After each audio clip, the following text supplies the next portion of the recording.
Pertanyaan sederhananya adalah gimana sih cara kita menghadapi itu? Saya juga lagi belajar, ini bukan kata saya ya, tapi saya coba merangkum dari beberapa hadis, dari beberapa ayat. Mudah-mudahan ini jadi semacam tips dari Allah, dari Rasul, cara kita supaya lebih sabar dalam menghadapi ujian, khususnya ujian perasaan. Pertama, saya mengambil dari hadis riwayat yang diriwayatkan dari Abu Hurairah, hadis Hasan. Nabi SAW mengatakan, "Ma yazalul bala'u bil mu'mini wal mu'minati fi nafsihi wa waladihi wa malihi hatta yalqallaha ta'ala wa ma alaihi khati'ah." Tidaklah seseorang selesai diuji, baik dia laki-laki, orang yang beriman, atau perempuan yang beriman, baik itu ujiannya terjadi pada dirinya, atau melalui anaknya, atau melalui hartanya. Artinya ujian harta, ujian fisik, ujian perasaan, sampai dia bertemu dengan Allah dan dia tidak punya dosa. Apa maksud dari hadis ini? Ujian itu tidak akan berakhir kecuali kalau dosa kita sudah habis. Allah akan menguji kita terus untuk membersihkan diri kita dari dosa. Sehingga yang harus kita coba bangun awareness dalam diri kita kalau lagi diuji, Allah pengen membersihkan dosa saya nih. Sehingga kita ridho dengan ujian, bukan ikhlas ya. Kalau ikhlas ibadah, kalau ujian ridho, rela. Saya ridho ya Allah walaupun ini berat. Saya ridho ya Allah walaupun saya berharap Engkau beri jalan keluar. Saya ridho ya Allah walaupun saya berharap ditolong oleh Allah. Tapi tetap ridho diberikan ujian itu, sambil berdoa diberikan jalan keluar, ditolong, diberikan keajaiban. Cuman gak mau mengeluh. Dan berdoa meminta jalan keluar bukan mengeluh, itu ibadah. Berdoa itu ibadah dalam Islam. Sehingga Allah suka banget sama hamba yang berdoa. Allah suka dengan hamba yang curhat. Nabi itu kalau lagi curhat, doanya aja bisa berjam-jam cuma doa doang tuh. Kayak hadis Aisyah pas lagi cemburu malam-malam kan, Aisyah lagi tidur, ini jatah malamnya Aisyah. Tiba-tiba dia nyari-nyari raba-raba, Nabi nggak ada, dicari di kamar mandi nggak ada. Biasanya Nabi sholat di sebelah Aisyah. Wah, curiga nih, jangan-jangan ke rumah si Fulan. Dicari ke rumahnya, ditelepon nggak aktif, mungkin lagi dicas, datang ke rumahnya. Ketuk pintu. Hafsah, Nabi di rumah kamu enggak? Enggak Aisyah, beneran. Cari ke rumah Sofia. Sofia, Nabi di sini enggak? Enggak, beneran. Cari ke rumah Maria. Maria di sini enggak Nabi? Enggak. Kemana ya Nabi? Rumah istri-istri yang lain enggak ada. Pas balik ke rumahnya, ngelewat masjid, ngelihat Nabi lagi sujud di Masjid Nabawi di mihrab, dan Aisyah mendengar Nabi menangis sambil berdoa, dan sujudnya itu seperti membaca 1 juz Al-Quran. Dan itu isinya doa nangis. Robbi.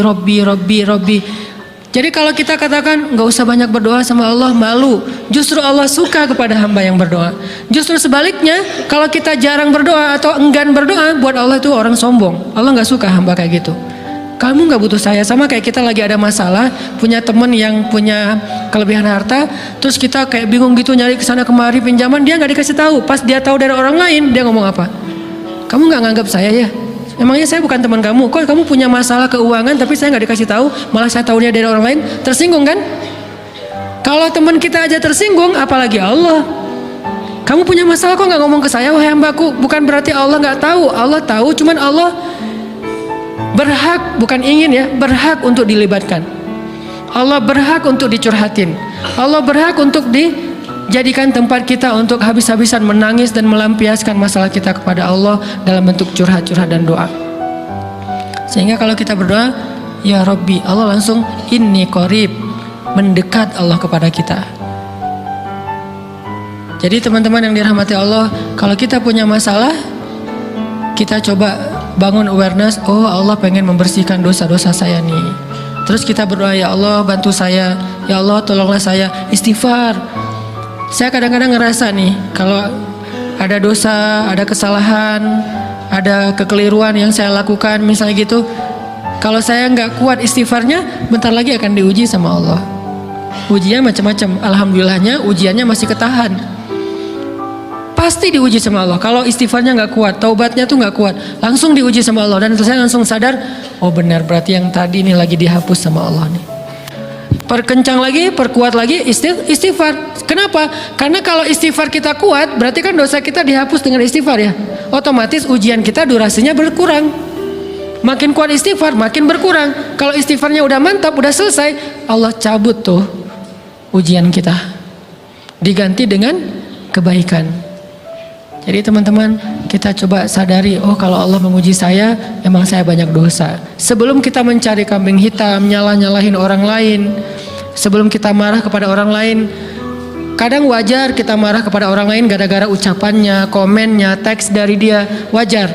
Tapi sebelum itu, marah dulu kepada diri kita atas dosa dan kesalahan kita yang baru saja kita lakukan, atau yang dulu kita lakuin dan belum benar-benar kita tinggalkan. Kalau kita ngerasa banyak dosa di masa lalu sebelum kita taubat, hijrah, berarti mungkin itulah alasan kenapa sekarang kita diuji setelah hijrah. Kenapa agak-agak harus jungkir balik setelah kita hijrah? Kenapa harus sedikit berdarah-darah setelah kita hijrah? Anggap aja itu untuk mengkifarat, membersihkan dosa-dosa kita yang telah lalu. Supaya apa? Supaya kalau kita pulang kepada Allah, kita pulang dalam keadaan bersih, dan itu pasti akan menjadi orang yang paling beruntung. Daripada nanti diberesin di akhirat, mending diberesin di dunia kan?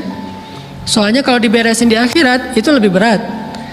Akhirat itu perlakuannya beda dengan di dunia. Di dunia kalau kita salah akan dibalas oleh Allah. Kalau kita belum taubat, dibalas oleh Allah sama. Tapi di akhirat ukurannya beda. Sehingga heran ya, kalau ada orang yang merasa beruntung lolos dari hukuman dunia, dia pikir dia udah lolos dari hukuman Allah.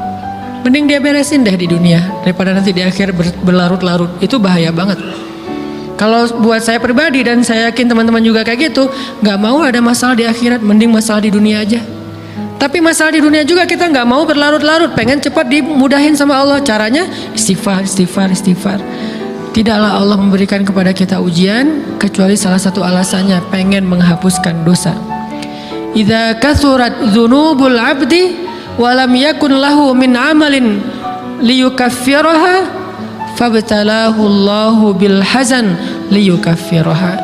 Kalau seorang hamba banyak dosa dan dia nggak cukup amal untuk mengkifarat dosa-dosanya, Allah akan menguji dia dengan rasa sedih, dengan rasa kecewa, dengan rasa berat, sakit hati untuk mengkifarat dosa-dosanya. Itu yang kita bangun, sehingga kalau ada masalah sama orang lain, kita memperbaiki diri dulu. Bukan sibuk dengan kesalahan dia terus menerus yang gak mau kita maafin. Misalnya ada teman kita nih, jadi clash sama kita.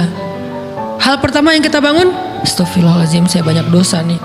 Tapi kan yang salah dia, ya. Tapi mungkin dia nggak akan mengatakan kalimat itu, nggak akan bersikap kayak gitu kalau kita nggak punya dosa.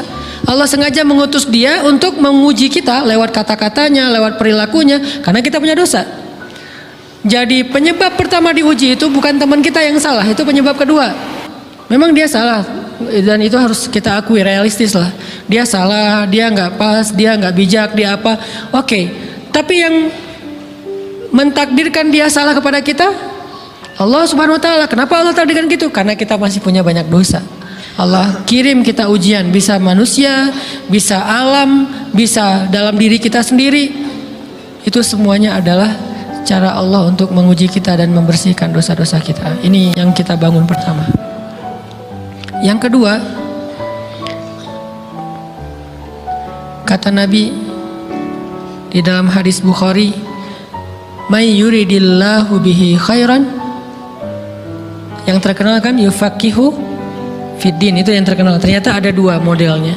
Ada may yuridillahu bihi khairan yufaqihu fiddin. Siapa yang Allah pengen kasih dia kebaikan agama, kebaikan, Allah akan buat dia mengerti halal dan haram. Itu berarti Allah sayang sama dia. Ini satu model hadis. Ada model yang kedua, mirip redaksinya. May yuridillahu bihi khairan yusib min. Hadis Bukhari. Siapa yang Allah pengen ngasih dia kebaikan, Allah uji. Hah? Kok gitu caranya? Ternyata kayak gitu rahasianya. May yuridillahu bihi khairan, may yuridillahu bihi khairan. Siapa yang Allah pengen ngasih dia kebaikan, Allah kasih dia musibah atau ujian. Kenapa bisa seperti itu, Ustaz? Fa inna ma'al usri yusra, inna ma'al usri yusra. Seolah-olah Allah bilang di dalam ayat itu, kalau kalian mau dapat kemudahan, biasanya lewatnya kesusahan dulu. Kalau kalian pengen dapat keberuntungan, biasanya dapatnya kerugian dulu. Tapi keberuntungan dan kerugiannya pasti nggak sebanding. Keberuntungannya jauh lebih besar daripada kerugiannya. Kerugian itu kayak modal doang, DP. Jadi kalau kita mau dapat kejutan dari Allah, Allah kasih kita DP. DP-nya apa? Ujian. DP-nya musibah. DP-nya rasa nggak nyaman. Itu DP tuh. DP terhadap apa? DP dari Allah terhadap hadiah-hadiah besar yang Allah pengen ngasih ke kita setelahnya. Cuman banyak orang yang menolak DP ini. Sama kayak kita misalnya, kalau kita mau ngasih dia hadiah, kita kasih dia kayak kejutan dulu. Dia lagi ulang tahun nih, disiram air dulu. Setelah itu dikasih hadiah-hadiah yang mahal. Rela nggak disiram air demi hadiah? Rela, udah siramin lagi aja. Kalau setelahnya ada hadiah. Yang kita nggak rela, kalau setelah disiram disuruh bersih-bersih sendiri dan gak dikasih apa-apa, kan gak rela tuh. Berarti ini bab iman. Yakin gak kalau Allah tetap ngasih hadiah? Kan sabar dan iman itu ternyata tahu aman, kembar. Kalau kita yakin Allah ngasih hadiah setelah ngasih kita DP ujian, ya kita akan sabar. Gak apa-apa deh, bentar lagi mau dikasih hadiah, digini-giniin juga gak masalah. Dibully, diapain sama Allah, biarin aja. Ya Allah saya sabar, kan bentar lagi mau dikasih hadiah nih. Ini masalah yakin. Tapi kalau kita gak yakin, apa sih maunya Allah gitu kan? Begitu kalimat ini keluar, maka yang muncul setelahnya adalah mengeluh, berputus asa, dan gak akan sabar menghadapi ujian. Ujian, kata Nabi, may yuridillahu bihi khairan, siapa yang Allah pengen kasih hadiah, siapa yang Allah pengen kasih kejutan, siapa yang Allah pengen kasih pertolongan, siapa yang Allah pengen kasih kebaikan, yusib min, Allah akan uji dia dulu. Ini sunnatullah. Sehingga kalau kita lagi diuji, yang kita lihat jangan ujiannya, apa setelah itu. Gimana ngelihatnya Ustaz? Gak kelihatan. Dengan mata hati. Istafti qalbak, tanya kepada hatimu, kelihatan gak? Dengan mata hati. Gimana ngelihat dengan mata hati? Dengan iman, saya percaya Allah pasti ngasih kebaikan setelah ini. Orang Allah sendiri yang ngomong, gak ada satu huruf pun di Al-Quran yang salah, apalagi satu ayat, apalagi dua ayat. Fa inna ma'al usri yusra, ditegesin lagi, inna ma'al usri yusra. Tapi usr dulu, baru yusr. Dikasih kesusahan sedikit, dikasih kemudahan yang banyak. Dikasih kesusahan sedikit, dikasih kemudahan yang banyak. Ini yang kita coba bangun tajdidul iman, bangun memperbarui yakin. Sehingga ketika kita diuji, sedih, wajar. Mengaduh sedikit, bukan mengeluh ya. Kalau mengeluh kan nyalahin Allah. Kalau ngaduh, yang namanya orang dicubit kan, itu ngaduh. Tapi kalau apa sih maunya Allah? Nah itu ngeluh. Antara mengadu dengan mengeluh berbeda. Mengaduh itu manusiawi. Sedih itu manusiawi. Air mata bahkan bukan hanya manusiawi, itu rahmat dari Allah. Orang yang nggak bisa menangis itu yang bahaya. Kalau kita masih bisa menangis, berarti kita masih peka hatinya. Bukankah anak kecil paling sering menangis? Berarti hatinya peka. Siapa lagi selain anak kecil yang paling sering menangis? Cewek. Cowok itu emang gak punya perasaan, makanya jarang nangis. Cewek dikit-dikit nangis. Jangan bilang, cemen banget sih nangis, cengeng apa. Enggak, karena dia perasaannya lebih peka dari kita. Itulah kenapa Allah menitipkan bayi kepada perempuan. Kalau dititipin ke laki-laki, hancur. Di balik kepekaan perempuan, di balik sensitifnya perempuan, di balik perasaannya yang luar biasa, di situ Allah Subhanahu wa taala menitipkan amanah, dia yang paling baik dalam merawat bayinya. Perempuan secara umum mungkin lebih banyak bicara daripada laki-laki ya. Walaupun ada orang yang perempuan pendiam banget, ada yang nggak ngomong sama sekali, misalnya diem-diem aja, ada. Tapi secara umum perempuan lebih banyak berucap daripada laki-laki. Emangnya ini kekurangan? Bukan. Ini kelebihan. Kalau dia berikan itu dalam hal yang tepat. Apa yang tepat? Mendidik anak. Justru karena perempuan banyak ngomong, lebih baik dalam mendidik anak daripada laki-laki. Laki-laki itu kurang mendidik, kurang mengedukasi kepada anak dengan usia tertentu karena dia jarang memahamkan. Salah hanya marah, salah hanya ditegur. Kalau ibunya jelasin, gini sebelum tidur ibunya yang ceritain banyak cerita. Saya sendiri ngalamin sering mana seorang ayah sama ibu interaksi sama anak dalam bentuk verbal. Sering ibu. Jadi menangis itu rahmat dari Allah. Nggak apa-apa, nangis aja. Dan itu tidak disebut mengeluh. Kamu kok nangis sih? Kan orang Islam harus sabar. Emangnya nangis dengan sabar itu bertolak belakang? Sabar tetap sabar ya, nangis jalan aja terus nangis. Nangis apa pakai nangisnya nggak cuma nangis doang, emotikonnya juga nangis, berderai-derai gitu. Sampai air matanya menggenang gitu kan ya. Boleh lah. Ditambah lagi dengan visual menangisnya, posting bahwa dia lagi tertusuk duri dengan postingan kaktus atau apalah. Dia pengen share ke semua orang bahwa saya sedang sedih, sehingga nanti ketika ada orang yang menghibur dia dengan sedikit kata-kata yang sabar ya segala macam, wah makin berderai-derai. Itu belum jadi, kecuali dia keluarkan kata-kata mengeluh, baru dia disebut orang yang banyak mengeluh, berputus asa. Kalau mengaduh wajar, walaupun ada nabi udah diuji berat nggak mau mengaduh, apalagi ngeluh. Zakaria digergaji mengadu aja nggak. Kenapa? Karena kata malaikat, kalau kamu mengaduh sedikit aja, maka Allah Subhanahu wa taala akan menghancurkan kaum ini. Dia kasihan kepada kaumnya, nggak mau mengaduh. Satu-satunya orang yang kita tidak boleh mengaduh hanya orang tua. Atau itu mengeluh kalau untuk orang tua. Kalau yang lain nggak disebut mengeluh. Kalau ke teman, malas nggak apa-apa. Jangan sering-sering tapi. Apaan sih? Ke teman boleh. Tapi ke orang tua, saja itu bukan lagi mengadu, itu sudah mengeluh. Khusus untuk orang tua. Kalau diantara manusia. Kalau kepada Allah dan Rasul, pastinya lebih dari itu. Ketika kita diam saja, tidak langsung beranjak sami'na wa ata'na labbaika ya rabbi wa sa'daik, nggak memenuhi panggilan Allah, itu sudah disebut bagian dari kufur ingkar. Tapi minimal kita mungkin masih mengaduh, kita masih menangis, kita masih lelah, kita masih merasa lemah. Setidaknya kita tidak mengeluh. Kenapa? Kita percaya Allah kalau mau ngasih hadiah kepada hambanya, DP-nya itu ujian. Dan yakinlah hadiahnya minimal 10 kali lipat lebih baik daripada ujian itu. Minimal, karena nggak ada amal soleh yang dibalas di bawah 10 kali lipat tuh nggak ada. Amal soleh, amal ya bukan niat. Amal yang udah kita kerjakan minimal dibalas 10 kali lipat, minimal. Maksimalnya bighairi hisab, tanpa batas. Bighairi hisab, tanpa batas. Ada yang 700 kali lipat kayak sedekah, tapi tetap aja ayat sedekah di akhirnya ujung-ujungnya apa? Bighairi hisab juga kan? Berarti sedekah itu minimal dibalas 700 kali lipat, minimal. Kalau kita yakin, selalu syaratnya kalau kita yakin. Dan saya ngebuktiin itu banget. Saya pernah ngalamin lagi jalan-jalan di sebuah kota yang ada becak kayuhnya, becak sepeda gitu ya. Jalan terus saya bilang, Pak berapa ongkosnya? 20.000. Udah naik aja 20.000. Karena kita keliling-keliling kota, ternyata saya jadi kasihan sama dia 20.000. Kasihan kan 20.000 dibayar keliling kota, walaupun pas mampir beberapa tempat mungkin dia dapat tips ya. Tapi saya nggak tega gitu, dia cerita tentang anaknya lagi sekolah, apa segala macam, makin bikin baper kan. Pas selesai, saya kasih dia 100.000. Dari 20.000 dikasih 100.000 karena kasihan. Dan saya yakin, nggak mungkin sedekah itu sia-sia. Kan Nabi bersumpah kan, demi zat yang jiwaku di dalam genggamannya, tidak berkurang harta karena sedekah. Demi Allah, kata Nabi, nggak berkurang harta karena sedekah. Berkurang harta karena belanja, ya. Berkurang harta karena pacaran, banget. Modal banget kan, apalagi buat cowok. Tapi berkurang harta karena sedekah, nggak mungkin, kata Nabi. Demi Allah nggak berkurang harta karena sedekah. Berkurang harta karena istri, nggak.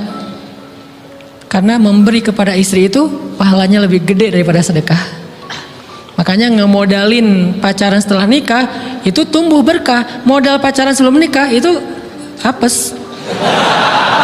Jadi kalau pengen modal nih, ngemodalin cewek, traktir, ngapa-ngapain, bayarin, jangan sebelum nikah. Sebelum nikah jadi orang pelit aja, nggak apa-apa.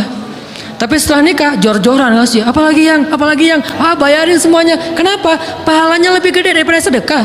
Bahkan lebih gede daripada infak fi sabilillah.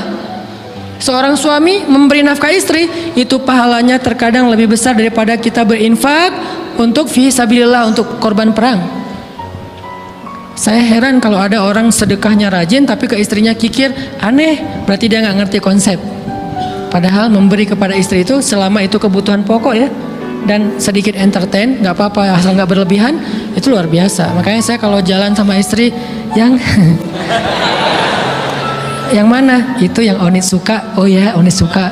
Kasih aja. Kenapa? Minta ini. Kasih. Selama ada kan, kenapa nggak dikasih kan ya? Nanti Allah ganti.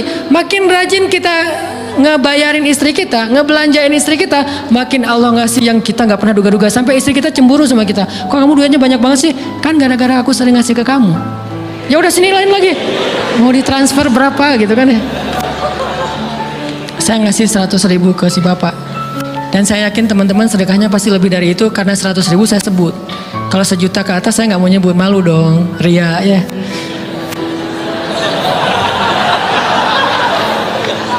Sebenarnya nggak pernah sih. 100.000 deh, karena kan kecil. Saya kasih 100.000.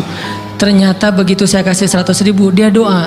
Nah ini nih pentingnya sedekah ke orang yang membutuhkan tapi nggak minta-minta. Dia tulus. Dia langsung doa, ya Allah Pak, mudah-mudahan rezekinya lancar, berkah, bertambah dan segala macam, bahagia keluarganya.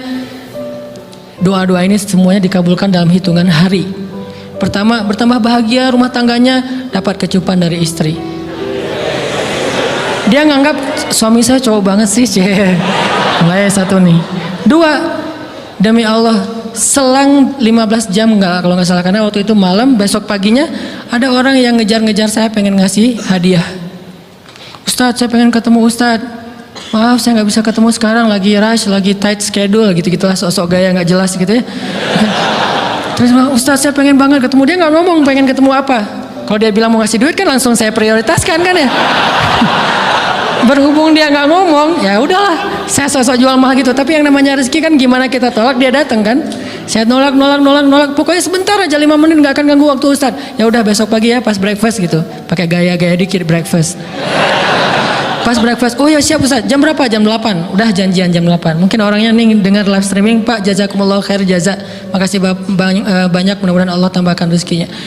Terus beliau besok mau flight ke luar kota jam 8. Akhirnya ngubungin lagi malamnya, Pak Ustadz maaf gak bisa ketemu besok karena saya jam 8 itu jadwal terbang. Oh ya udah nggak apa-apa, seneng dong saya nggak jadi ketemu kan. Tahu gitu kan nyesel saya tuh, seneng. Besok pagi jam 6, Pak Ustadz alhamdulillah ternyata penerbangan saya di delay ke jam 11. Allah delay penerbangannya demi ngasih rezeki buat saya. Kan luar biasa kan? Nah, ini hikmah kepedean saya, kegeeran kepada Allah gitu. Di delay demi saya.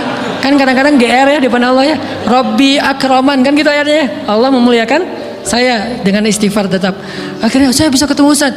Saya nggak baca WA-nya, terlambat baca, baru baca jam 8. Dia udah mulai agak putus asa, kayaknya udah gak mungkin ketemu nih. Jam 8 pas saya baca, ternyata orangnya nggak di delay. Ya udah saya balas, ya udah sekarang saya tunggu ya jam 9, maaf cuma sebentar. Nggak apa-apa Ustaz, 5 menit. Datang dia, datang ngasih apa coba? Ngasih duit 200 juta. Demi Allah, cuman berselang beberapa jam saya tolak-tolak. Tahu gitu Pak, datang malam ini aja.